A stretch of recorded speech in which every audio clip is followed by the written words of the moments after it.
I am so excited that Savannah Gulick is visiting us. She represents Guatemala Literacy Project, which I've talked about for so many months. So I'm thrilled that she's here. After college, Savannah joined the Peace Corps in the Dominican Republic, but the program was shut down due to COVID after 4 months. She then took a gap year and traveled the world, during which she was amazed by the beauty and culture of Latin America and wanted to give back. In the fall of 2023, Savannah joined COED, merging two passions for working in development and improving literacy. It was a dream come true after learning about COED's work while in undergraduate. Savannah now leads fundraising for the Guatemala Literacy Project. She is committed to providing access to education, especially for young women. In the fall of 2025, she moved to Colorado to begin graduate school at the University of Denver, where she is pursuing a master's degree in international development and public policy. Please welcome her.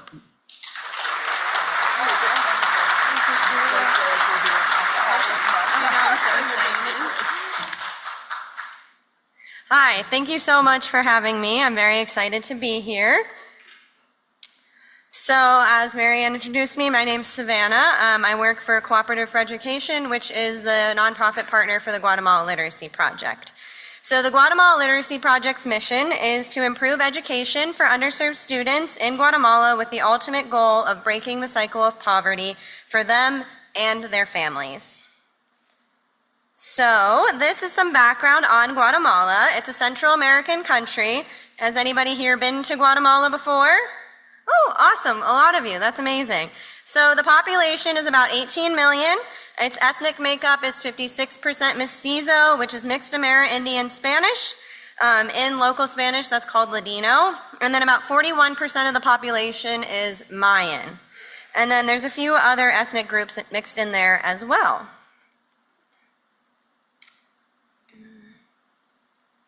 Okay, so Guatemala is a beautiful country, as you can see, with sweeping landscapes, lush jungles, and active volcanoes. It has incredibly rich soil for farming, and that comes from those active volcanoes. Guatemalan coffee is some of my favorite coffee in the world. Its beans are just so incredible. Other exports include chocolate, bananas, textiles, sugar, and even metal and petroleum. However, the indigenous population benefits the least from this incredibly resourceful country. This is a factor that contributes to 40% of indigenous Guatemalans being stuck in a cycle of poverty. As you can see in the picture, 2 indigenous women are working as street vendors, selling their beautiful handmade cultural textiles.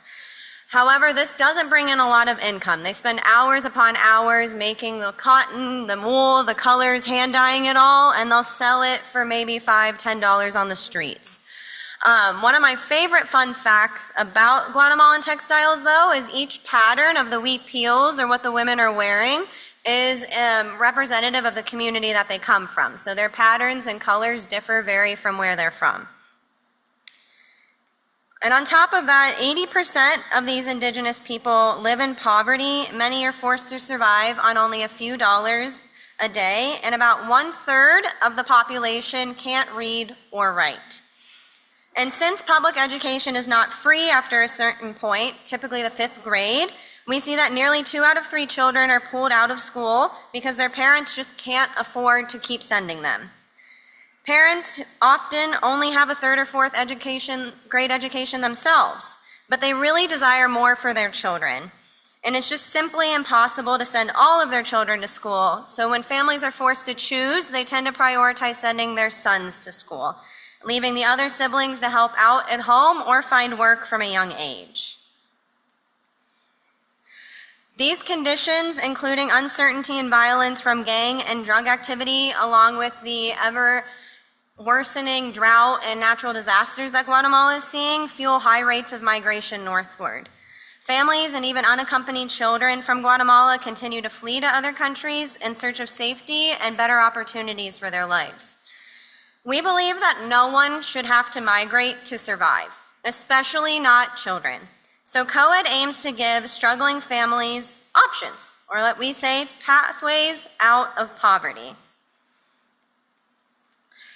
Rural Guatemala used to be the least educated country in the Western Hemisphere, but now it's been surpassed by Haiti, but it's still the second worst educated country, and that's why there's so many great Rotary clubs and NGOs working in Guatemala to try and improve that statistic. So with the Guatemala Literacy Project and co-ed, we work through 3 pathways out of poverty that you can see on the slide. And this is how we've come to learn to break the cycle of poverty.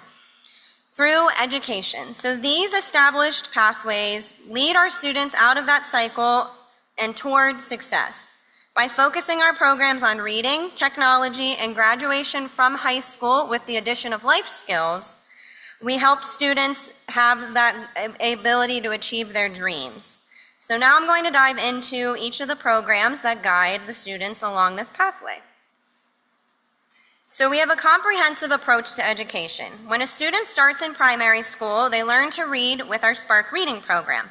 They then move into middle school where they are further equipped with textbooks and computer labs, and they have a chance to improve their skills in academics and get those important computer literacy skills.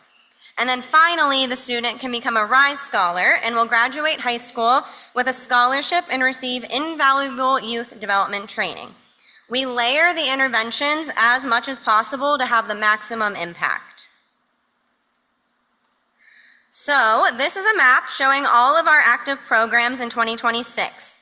So almost 330,000 students have benefited from the programs since we started in 1996.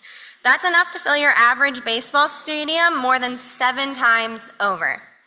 As of right now, we have 175 textbook projects, 179 Spark Reading programs, 58 computer centers, and 1,194 students on scholarship. We are changing Guatemala, and through Guatemala, changing the world. And we're so grateful for the help that your club has given to continue that impact. So our first program is Spark Reading program. This teaches literacy.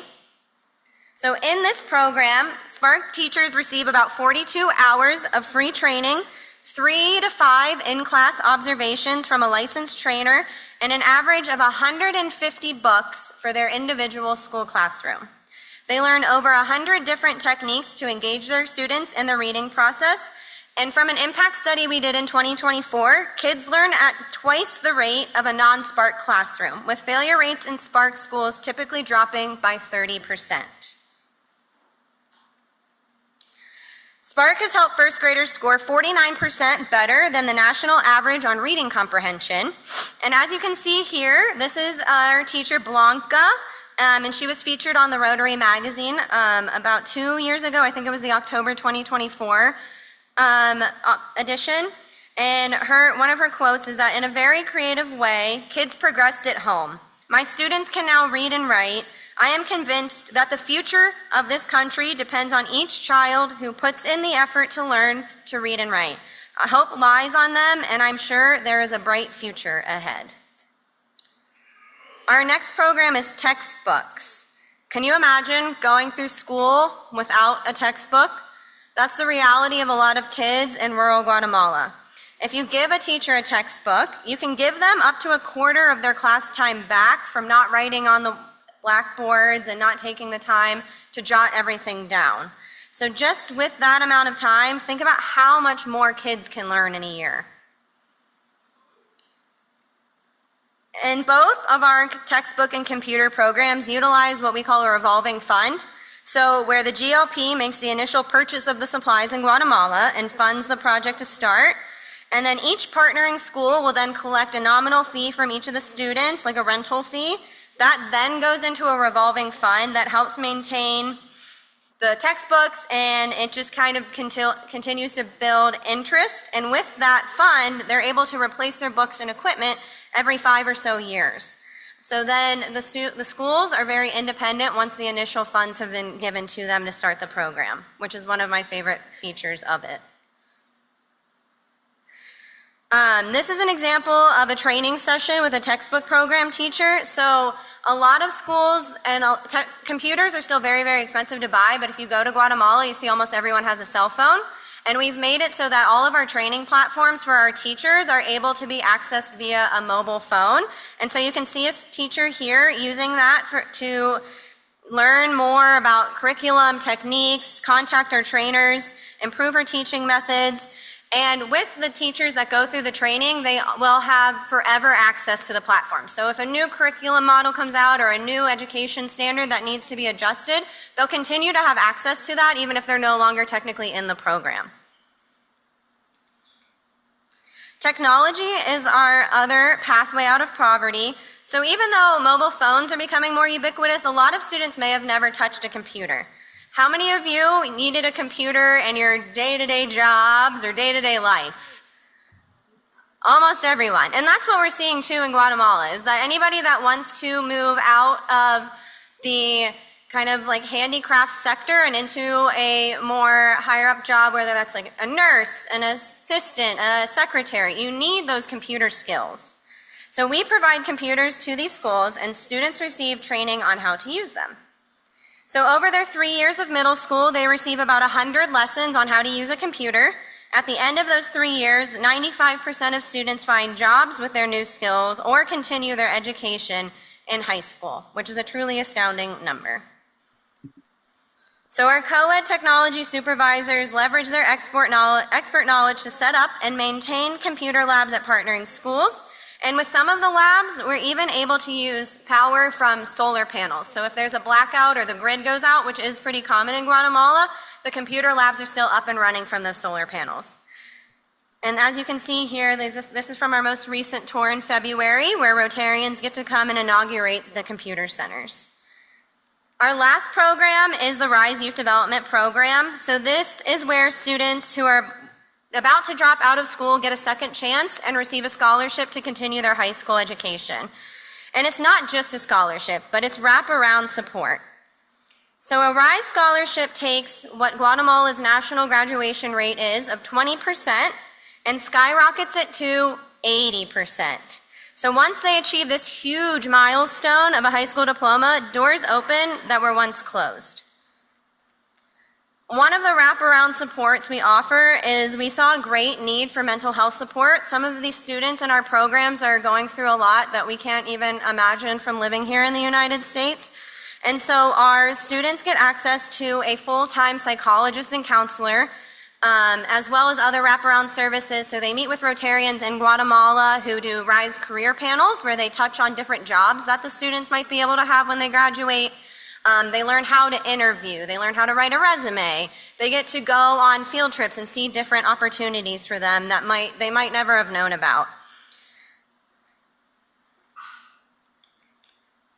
And one of my other favorite things about co-ed is that we really take our work very seriously, and we're very proud of the fact that we've now hired 3 of our own RISE graduates to work at our office in Guatemala. So this is Claudia. If you ever join us on a tour, she works at the front desk in our office. She's amazing. She broke out of poverty and is on her way to achieving her dreams. And after graduation, students will typically go on to earn about 4 to 5 times more than their parents. And 9 out of 10 of our program graduates either continue their studies or get a job, mostly in the formal economy, which is where they want to be going. We truly believe that these children, once educated, will help pull their communities, their regions, and ultimately Guatemala permanently out of poverty. So I'm getting towards the end. Just wanted to reiterate our overall impact that would not be possible without the help of Rotarians just like you.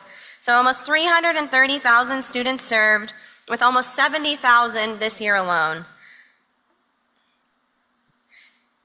And this is a map of all of the Rotary clubs that have helped contribute to the Guatemala Literacy Project from the beginning in 1996. Over 900 Rotary clubs in almost 100 districts have made the GLP's work in Guatemala possible. We've been endorsed by 2 former RI presidents, Ian Risley and Jennifer Jones.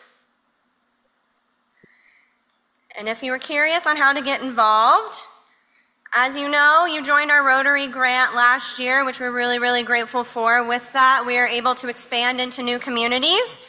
And we have a grant that runs every year, so we just launched it with the new Rotary campaign starting July 1st. And then another great way to see the project in action is to travel to Guatemala. So you get to go meet the students, you get to talk to the teachers, you get to talk to our staff on the ground, and just get to see Guatemala and your project dollars in action. You get to help inaugurate the schools and re-inaugurate them, and it's a really great time. Marianne has been on so many tours. She's a valuable resource and a great person in general, so I highly recommend talking to her if you're interested. And we're going to be celebrating our 30th anniversary next year on tour, so it'll be a really, really fun time. There's Marianne in action.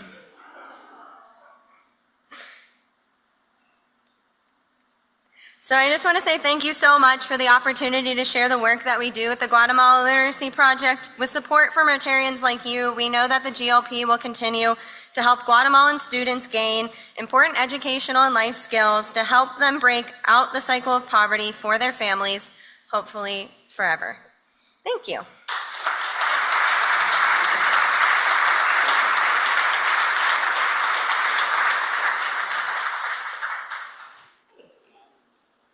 Does anybody have any questions? Yes.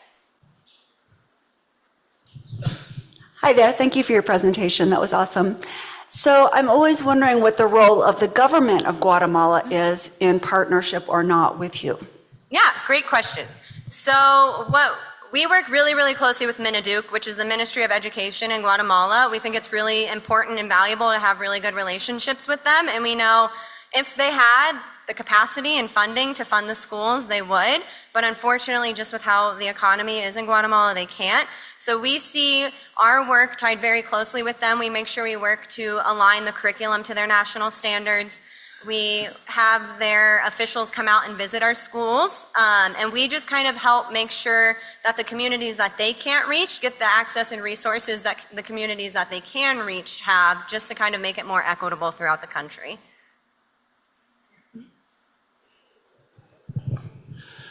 Again, thank you. It's a very informative presentation. Actually, I had two unrelated questions. The first is, I think you said that the RISE scholarship is presented to students who are on the verge of dropping out. I mean, how are they identified? I mean, kind of what's the process there? And then the other question I had is, who writes the curriculum? I mean, how do you produce the curriculum? Yeah, great questions. So for the RISE students that get chosen, we have what we call RISE facilitators. They work in all of the communities that we pull students from. And our program is so wanted and needed that we oftentimes have parents come knock on the doors of the RISE facilitators because they live in community. But what our intake process looks like is it's a lot of interviews with the parents, a lot of interviews with the student. There is aptitude tests. We make sure that the kids are vested in their own education. And one of the key critical pieces of it is that we require that the parents want their kid to continue on, because without that parental support, it's really easy for the kid to drop out. So that's a big piece of it. And then it's just kind of looking at all of that information that we can compile together and see who potentially has the best chance with a scholarship to succeed and have a great opportunity with that. Yeah. And then to your second question, curriculum, yes, thank you. It is, so we have full-time staff in Guatemala who are Guatemalans who have masters in pedagogy and curriculum, and so they went through the education system, they know the Guatemala education system. They take all of that to align it to the curriculum standards and write like the literacy program and the textbook trainings. And then they also work with the teachers and the principals at the schools to model it so that it works best and is very kind of all-encompassing of what is needed to make sure the curriculum fits the students. Yeah. Yeah, hello, thank you for your presentation. So just interested in what industries these newly literate young people are going to go into. It's marvelous that they're going to be earning 4 to 5 times what their parents have. I haven't been to Guatemala this year. It's a stunning, beautiful country, and I'm sure tourism a large part of it. But 20% of the GDP is repatriation from salaries from this country back into Guatemala. So what other industries are growth industries for the new young people? Yeah, great question. So a lot of our students will end up working in tourism. Tourism in Guatemala has boomed in the last 5 years. It does pay well, and it is a good opportunity for a lot of students, so that is where we see a lot of our students go. Another big one is healthcare, so working in the hospitals as nurses, support staff, technicians. And then another industry that started to boom is a lot of AI data centers have been moved into Guatemala, and they need staff there to kind of keep an eye on them, monitor them, and be like customer help representatives. And so that's another pathway sector that's opened up in recent years as well.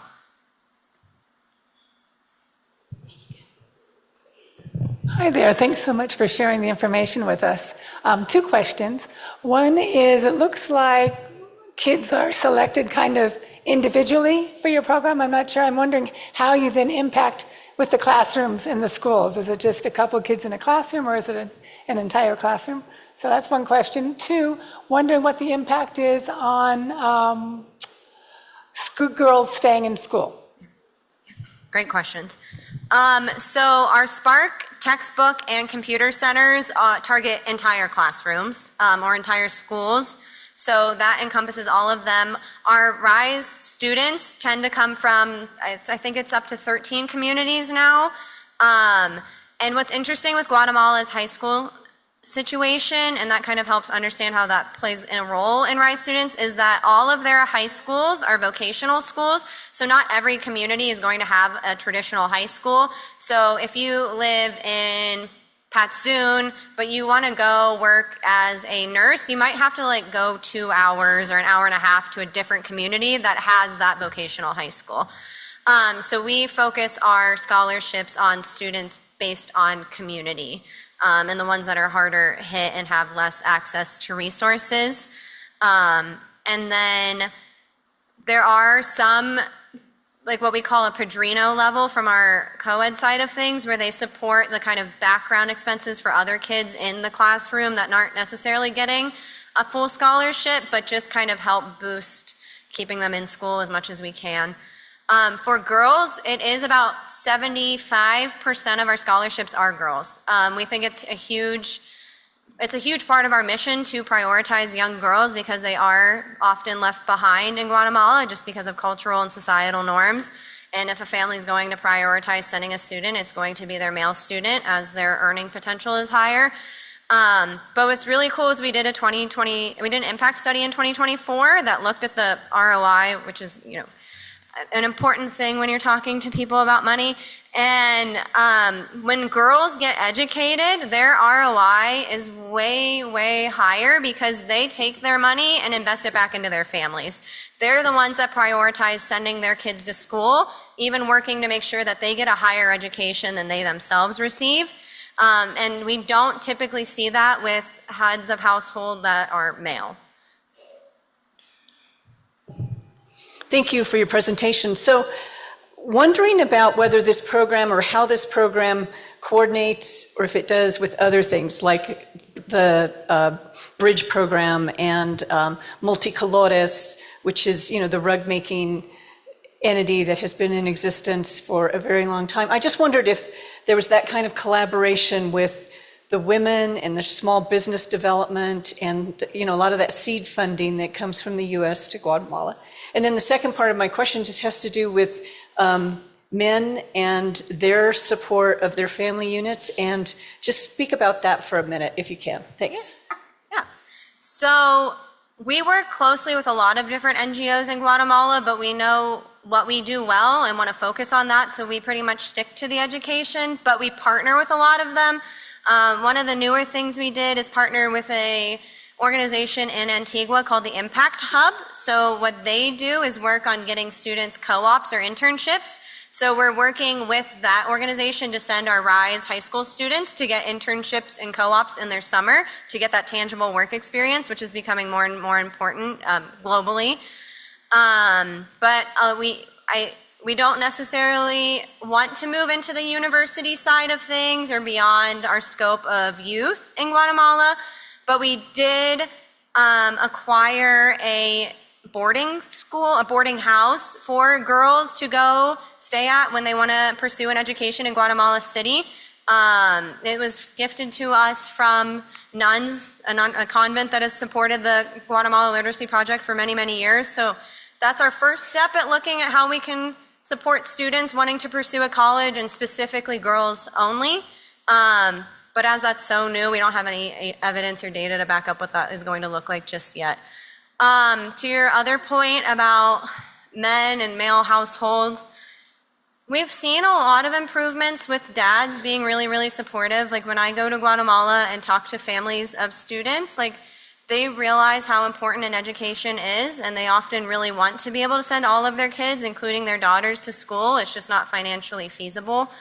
But and you also have the typical issues that you see everywhere with domestic violence and alcoholism and all of those things. Like, you know, those exist everywhere, and it's certainly something that happens in Guatemala as well.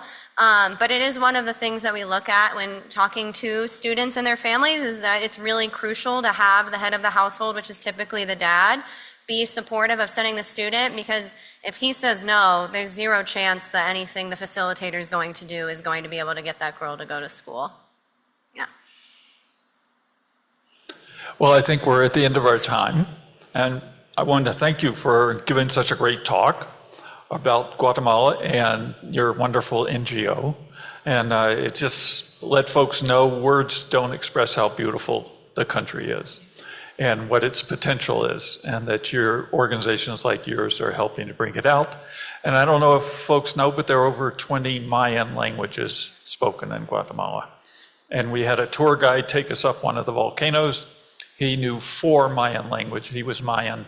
He knew Spanish fluently, and he wanted to learn English on top of it. So it's a wonderful entrepreneurship feeling that you get there, and wonderful things happening in the business community in Guatemala. So it's a positive story as well. So thank you again. And in your honor, we want to donate or give 100 doses of the polio vaccine to the Polio Plus Fund, which we've been engaged with about 40 years to eradicate the scourge of polio around the world. So thank you very much. Thank you all so much.